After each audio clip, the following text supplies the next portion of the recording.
پیارے دوستو، انتہائی اہم سوال ہے کہ کیسے معلوم پڑے کہ وہ کون سی علامات ہیں جن سے یہ معلوم ہو جائے کہ اللہ سبحانہ و تعالی کسی عورت سے راضی ہے یا نہیں۔ اس ویڈیو میں جاننے کی کوشش کریں گے۔ پیارے دوستو، جب اللہ کسی عورت پر کرم فرمانا چاہتا ہے، اس سے راضی ہو جاتا ہے، تو اس عورت کے جسم میں 8 تبدیلیاں ظاہر ہو جاتی ہیں۔ لیکن یہ ضروری نہیں کہ 8 کی 8 نشانیاں رونما ہوں تو ہی اللہ راضی ہے۔ جو ہی ان میں سے کوئی ایک نشانی بھی واضح ہو جائے تو سمجھ جائیں کہ رب کائنات آپ سے راضی ہو گیا۔ اس کے ساتھ ہی ایک اور انتہائی اہم مسئلہ بھی بیان کریں گے کہ کچھ مرد حضرات خواتین کے ساتھ انتہائی گھٹیا رویہ رکھتے ہیں۔ لہٰذا آج کی اس ویڈیو میں حضرت علی رضی اللہ تعالیٰ عنہ کا فرمان سنائیں گے کہ کسی عورت کو گالی گلوچ کرنا کیسا ہے، اس کے ساتھ مار پیٹ کی جائے تو کیا ہوتا ہے، اور ایسے گھروں میں اس عمل سے کون سی پریشانیاں نازل ہوتی ہیں۔ پیارے دوستو، اللہ تبارک و تعالیٰ جس انسان کو دین کی سمجھ عطا فرماتا ہے، اسے دین سے جوڑ دیتا ہے اور اسے اپنا محبوب بنا لیتا ہے۔ حضرت عبداللہ ابن مسعود رضی اللہ تعالیٰ عنہ سے مروی ہے کہ نبی کریم صلی اللہ علیہ وسلم نے فرمایا، اللہ تبارک و تعالیٰ تمہارے درمیان اخلاق بھی تقسیم کرتا ہے جس طرح رزق تقسیم کرتا ہے۔ اللہ دنیا اس کو بھی دیتا ہے جو اللہ کا پیارا ہو یا نہ ہو، لیکن اللہ سبحانہ و تعالیٰ دین کی سمجھ اس کو ہی دیتا ہے جو اللہ کا محبوب ہوتا ہے۔ پیارے دوستو، عبادت کی محبت، قرآن کی محبت، اللہ کی محبت اور اللہ کے ذکر سے محبت، رسول اللہ صلی اللہ علیہ وسلم پر درود و سلام بھیجنے کا شوق اور تڑپ، یہ وہ چیزیں ہیں کہ اللہ نے اسے اپنا محبوب بنا لیا ہے۔ دوسری نشانی یہ ہے کہ رسول اللہ صلی اللہ علیہ وسلم نے فرمایا، اللہ جسے اپنا بناتا ہے تو اس پر پھر تھوڑی سی آزمائش بھی ڈالتا ہے۔ یعنی اللہ سبحانہ و تعالیٰ یہ دیکھنا چاہتا ہے کہ یہ بندہ میرے فیصلے پر راضی ہوتا بھی ہے یا نہیں۔ جو راضی ہو جائے تو پھر اللہ تعالیٰ اسے اس دنیا میں بھی راضی کرتا ہے اور آخرت میں بھی راضی کرتا ہے۔ لیکن اگر کوئی اس وقت بخلاہٹ کا شکار ہو جائے کہ یہ میرے ساتھ کیا ہو گیا، حالانکہ میں تو نماز بھی پڑھتا ہوں، قرآن کی تلاوت بھی کرتا ہوں، تو پھر مجھے بخار کیوں ہو گیا؟ میں تو دین اسلام کی تعلیمات پر عمل کر رہا ہوں، تو پھر مجھ پر یہ سختی اور مصیبتیں کیوں آ رہی ہیں؟ یقیناً ایسی سوچیں انسان کو پریشان کرتی ہیں، لیکن ایسا ہرگز نہیں سوچنا چاہیے۔ پیارے دوستو، حضرت بلال حبشی رضی اللہ تعالیٰ عنہ سے کسی نے پوچھا کہ آپ بڑی توحید کی باتیں کرتے ہیں، تو آپ کو اتنی بری طرح سے مار کیوں پڑی ہے؟ تو انہوں نے جواب دیا کہ تم بھی تو بازار سے برتن خریدنے سے پہلے اسے اچھی طرح سے ٹھوک بجا کر دیکھتے ہو کہ مٹی ٹھیک طرح سے لگی ہے یا نہیں۔ بس میرے رب نے بھی مجھے آزمایا تھا۔ پھر یہی غلام تھا کہ جس کے بارے اللہ کے رسول نے ارشاد فرمایا کہ اللہ نے جنت میں بلال حبشی کو نہایت ہی اعلیٰ و عرفہ مقام عطا فرما دیا ہے۔ نبی کریم صلی اللہ علیہ وسلم نے فرمایا کہ شب معراج پر جنت میں مجھے اپنے سے آگے آگے قدموں کی آہٹ سنائی دی، تو میں نے جبرائیل علیہ السلام سے پوچھا، یہ کون ہے؟ تو جبرائیل علیہ السلام نے جواب دیا کہ بلال حبشی ہیں۔ نبی کریم صلی اللہ علیہ وسلم جب واپس آ گئے تو بلال رضی اللہ تعالیٰ عنہ سے پوچھا کہ تم ایسا کون سا عمل کرتے ہو کہ جس کے سبب تم جنت میں اس مقام پر ہو؟ تو حضرت بلال نے عرض کیا، یا رسول اللہ، آپ ہی نے تو فرمایا تھا کہ ہر وقت باوضو رہنا چاہیے، تو جب بھی میرا وضو ٹوٹتا ہے تو میں فوراً نیا وضو کر لیتا ہوں، اور جب وضو کرتا ہوں تو ساتھ ہی 2 رکعت نوافل بھی ادا کر لیتا ہوں۔ چلتے زمین پر ہیں اور قدموں کی آہٹ جنت میں سنائی دیتی ہے۔ پس آزمائش کا آنا بھی اللہ تبارک و تعالیٰ کی محبت کی نشانیوں میں سے ایک اہم نشانی ہے، کیونکہ اللہ کے محبوب بندوں پر ہی آزمائشیں آتی ہیں۔ پیارے دوستو، تیسری اور ایک بہت ہی پیاری نشانی یہ ہے کہ اللہ سبحانہ و تعالیٰ جب بھی کسی انسان سے محبت کرتے ہیں تو اس کے اندر ایک انتہائی خوبصورت تبدیلی رونما ہو جاتی ہے۔ حدیث میں آتا ہے کہ اللہ تبارک و تعالیٰ جب کسی انسان سے محبت کرتا ہے تو حضرت جبرائیل علیہ السلام کو حکم فرماتا ہے کہ آسمان میں اعلان کر دو کہ میں اپنے فلاں بندے سے محبت کرتا ہوں۔ حضرت جبرائیل علیہ السلام آسمان کے اربوں خربوں فرشتوں میں اعلان فرما دیتے ہیں کہ اللہ اپنے فلاں بندے سے محبت کرتا ہے۔ لہٰذا حضرت جبرائیل علیہ السلام، آسمان کے تمام فرشتے اور تمام نورانی مخلوقات اس سے محبت کرنے لگتے ہیں۔ پھر ایک فرشتہ دنیا میں آتا ہے اور زمین والوں میں اعلان کرتا ہے کہ فلاں شخص اللہ کا محبوب ہے۔ حضرت جبرائیل علیہ السلام اور آسمانوں کی تمام نوری مخلوقات اس سے محبت کرتی ہیں، لہٰذا تم بھی اس سے محبت کرو۔ اس طرح سے دنیا والوں کے دلوں میں بھی اللہ سبحانہ و تعالیٰ اپنے اس محبوب بندے کی محبت ڈال دیتا ہے۔ لہٰذا ہمیں دنیا میں ایسے کام ضرور کرنے چاہیے کہ جن کے کرنے سے اللہ سبحانہ و تعالی ہم سے راضی ہو جائے۔ پیارے دوستو، حضرت عبداللہ ابن عباس رضی اللہ تعالیٰ عنہ فرماتے ہیں کہ جب نیکیاں قبول ہو جاتی ہیں تو انسان کے جسم میں یہ 5 نشانیاں ظاہر ہو جاتی ہیں۔ نمبر 1، جب کسی انسان کی نیکیاں قبول ہو جاتی ہیں تو اس کے چہرے پر عجیب سی رونق آ جاتی ہے، یعنی وہ انسان دنیا کے سامنے اپنی خوشی کا اظہار اپنی مسکراہٹ اور بشاشت کے ساتھ کرنے لگتا ہے، ہر وقت خوش رہنے لگتا ہے اور یوں لگتا ہے کہ اس ساری دنیا میں اس سے زیادہ سکون اور وقار والا اور کوئی نہیں ہے۔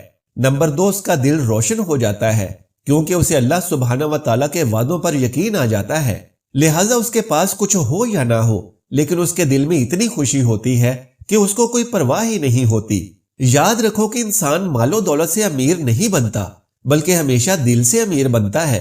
حضرت علی رضی اللہ تعالیٰ عنہ فرماتے ہیں کہ دولت مٹی کی طرح ہے اور مٹی کو پیر کے نیچے رکھنا چاہیے، اگر سر پر چڑھاؤ گے تو وہ قبر بن جائے گی اور قبر زندہ لوگوں کی نہیں ہوتی۔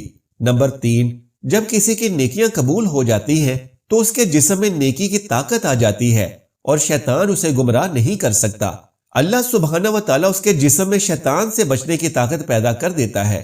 نمبر 4، اس کے مال و دولت میں فراوانی پیدا ہو جاتی ہے، یعنی اللہ سبحانہ و تعالیٰ اس کے رزق میں برکت پیدا کرتا ہے، وہ لوگوں پر چاہے جتنا بھی خرچ کرے، ضرورت مندوں کو کتنا بھی بانٹے، اس کی دولت میں کمی نہیں آتی۔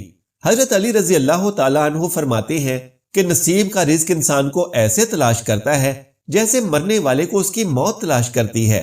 نمبر 5، لوگوں کے دلوں میں اللہ اس کی محبت پیدا کر دیتا ہے، یعنی جب اللہ تبارک و تعالیٰ اپنے بندے سے خوش ہوتا ہے تو لوگوں کے دلوں میں اس کی محبت پیدا کر دیتا ہے۔ پیارے دوستو، آئیے اب جانتے ہیں کہ ایک عورت کی سب سے بڑی ذمہ داری کیا ہے۔ حضرت علی رضی اللہ تعالیٰ عنہ کی خدمت میں ایک شخص حاضر ہوا اور دستے ادب جوڑ کر عرض کرنے لگا، یا علی، میری بیوی میرے گھر کا کام صحیح طریقے سے نہیں کرتی، نہ تو میرے کپڑوں کی صحیح دیکھ بھال کرتی ہے اور نہ ہی گھر کی صفائی ستھرائی میں کوئی کردار ادا کرتی ہے، تو کیا اسے میرا ڈانٹنا ڈپٹنا صحیح ہے؟ جیسے ہی اس نے یہ کہا تو حضرت علی رضی اللہ تعالیٰ عنہ نے فرمایا کہ اے شخص، تمہیں کس نے یہ کہا کہ تمہاری بیوی پر تمہارے گھر کا کام کاج کرنا واجب ہے؟ یاد رکھنا، اسلام نے عورت کی عزت کو جتنا بلند کیا ہے اتنا کسی مذہب نے نہیں کیا۔ میں نے اللہ کے رسول سے سنا ہے کہ عورت کی سب سے بڑی ذمہ داری ہے کہ اپنی اولاد کی اچھی پرورش کرے اور ان کا خیال رکھے، لیکن اگر اپنی اولاد کی پرورش کرنے کی اجرت شوہر سے مانگنا چاہے تو مانگ سکتی ہے۔ اور تم گھر کے کاموں کی بات کرتے ہو، اگر وہ خوشی سے اپنے گھر کا کام کاج کرتی ہے تو یہ اس کی عظمت ہے، تم اس کا شکریہ ادا کرو اور اس کا احترام کیا کرو۔ پیارے دوستو، حضرت علی رضی اللہ تعالیٰ عنہ نے فرمایا کہ میں نے اللہ کے رسول سے سنا ہے کہ جس وقت عورت اپنے گھر کا کام کاج کرتی ہے اس وقت اللہ سبحانہ و تعالیٰ فرشتوں کو زمین پر بھیجتے ہیں اور کہتے ہیں کہ جب تک یہ عورت اپنے گھر کا کام کاج کرتی رہے اس کے لیے عبادت لکھتے رہو، اور وہ وقت جو عورت اپنے گھر کے کاموں میں لگاتی ہے اس کی عبادت میں شامل ہو جاتا ہے۔ یہ عورت کی عظمت ہے کہ وہ تمہارے گھر کو جنت بناتی ہے، تمہارے بچوں کو عظیم انسان بناتی ہے۔ لیکن اگر کوئی شخص عورت پر ظلم کرے، گھر کے کاموں کی وجہ سے اسے ٹوکتا رہے اور اس پر ظلم کرتا رہے، تو روز محشر اللہ تبارک و تعالی اس انسان کو گدھے کی شکل میں اٹھائے گا اور دوزخ کا ایک دروازہ ایسے لوگوں کے لیے کھولا جائے گا اور کہا جائے گا کہ یہ وہ انسان ہے کہ جنہوں نے اپنی ہی عورتوں پر ظلم کیا اور ان کو حقیر اور غلام سمجھا۔ پیارے دوستو، گھر میں عورت کے رونے کے حوالے سے اور عورت پر ظلم کرنے کے حوالے سے حضرت علی رضی اللہ تعالیٰ عنہ نے کیا فرمایا تھا، آئیے وہ بھی جانتے ہیں۔ حضرت علی رضی اللہ تعالیٰ عنہ ایک بار ایک راستے سے گزر رہے تھے، آپ نے دیکھا ایک بدبخت شخص اپنی بیوی پر ظلم کر رہا ہے۔ آپ اس کے قریب گئے اور فرمایا کہ اے شخص، اللہ سے ڈرو، تمہاری مفلسی، غربت اور تنگ دستی کا سبب یہ ہے کہ تمہاری عورت تمہارے ظلم کی وجہ سے گھر میں روتی ہے۔ میں نے اللہ کے رسول صلی اللہ علیہ وآلہ وسلم سے سنا ہے کہ جس گھر میں عورتیں روتی ہیں اس گھر میں اللہ کی رحمت کے فرشتے نہیں آتے اور یوں وہ پریشانی اور مفلسی میں گرفتار ہو جاتے ہیں۔ اے شخص، یاد رکھنا کہ اللہ تبارک و تعالیٰ نے اولاد مرد کی تقدیر میں اور رزق مال و دولت عورت کی تقدیر میں لکھی ہوئی ہے۔ اگر تم یہ چاہتے ہو کہ تمہارے رزق میں فراوانی ہو اور دولت، عزت اور شہرت دن بدن بڑھتی چلی جائے تو اپنے گھر میں اپنی عورتوں کا خیال رکھو اور انہیں خوش رکھو۔ اللہ کے فضل و کرم سے تم دولت، شہرت، عزت اور مال میں فراوانی پاؤ گے۔ پیارے دوستو، اسی طرح کا ایک اور واقعہ بھی ہے کہ ایک مرتبہ حضرت علی رضی اللہ تعالیٰ عنہ ایک راستے سے گزر رہے تھے کہ آپ نے دیکھا کہ ایک شخص اپنی عورت پر ظلم کر رہا ہے اور اس کی بے دریغ توہین کر رہا ہے۔ حضرت علی رضی اللہ تعالیٰ عنہ اس کے قریب گئے اور فرمانے لگے کہ اے شخص، یاد رکھنا، اللہ نے مرد کو عورت سے زیادہ طاقتور اس لیے بنایا ہے کہ وہ عورت کی حفاظت کر سکے، نہ کہ عورت پر ظلم کرے۔ میں نے رسول پاک صلی اللہ علیہ وآلہ وسلم سے سنا ہے کہ جو شخص اپنی عورت پر ظلم کرتا ہے تو اللہ سبحانہ و تعالیٰ اس پر لعنت بھیجتا ہے۔ اس شخص نے کہا کہ یا علی، یہ میرے نکاح میں ہے، میں اس کو جو بھی بات کہتا ہوں یہ نہیں مانتی۔ تب حضرت علی رضی اللہ تعالیٰ عنہ نے فرمایا کہ نکاح کا مطلب یہ ہرگز نہیں کہ تم نے اپنے لیے ایک غلام خریدا ہے، بلکہ نکاح کا مطلب یہ ہے کہ تم نے اپنی نسل بڑھانے کے لیے اس عورت سے مدد طلب کی ہے اور تم نے اپنی اولاد کی اچھی تربیت کے لیے اس عورت کو چنا ہے۔ اے شخص، یاد رکھنا، جس سے مدد لی جائے اسے غلام نہیں سمجھتے، اور جو تمہاری اولاد کو پروان چڑھائے اسے حقیر نہیں سمجھتے، بلکہ تمہیں تو اس کا شکر گزار ہونا چاہیے۔ یاد رکھنا کہ عورت پر ظلم کرنے کا مطلب ہے اولاد کی بغاوت، کیونکہ آنے والے وقت میں تمہیں جو بھی اولاد اس عورت سے نصیب ہوگی تو اس کے دل میں تمہارے لیے بغاوت ہی بغاوت ہوگی۔ جب اولاد بڑی ہو جاتی ہے اور اپنی ماں پر ظلم ہوتے ہوئے دیکھتی ہے تو اس کے دل میں تمہارے لیے نفرت ہی پیدا ہوگی۔ اس لیے جتنا ممکن ہو سکے اپنی بیوی کے ساتھ اچھا سلوک کرو اور اسے خوش رکھنے کی کوشش کرو۔ اللہ تبارک و تعالیٰ سے دعا ہے کہ ہم سب کو نیکی کی بات سننے، سمجھنے اور اس پر عمل کرنے کی طاقت و توفیق مرحمت فرمائے۔ میرا سنانا اور آپ کا سننا قبول و منظور فرمائے، آمین یا رب العالمین۔ پیارے دوستو، اگر میری آج کی یہ معلوماتی ویڈیو آپ کو پسند آ جائے تو براہ کرم اس کو لائک اور شیئر کر دیجئے اور میرے اسلامی و اصلاحی چینل کو سبسکرائب کر لیجئے۔ جزاک اللہ خیرن کثیرا۔ اللہ ہم سب کا حامی و ناصر ہو۔ بیل آئیکن کو پریس کرنا نہ بھولیے تاکہ آئندہ آنے والے انفارمیٹیو ایجوکیشنل ویڈیو کی نوٹیفیکیشن آپ لوگوں تک بر وقت مل سکے۔ تو آئیے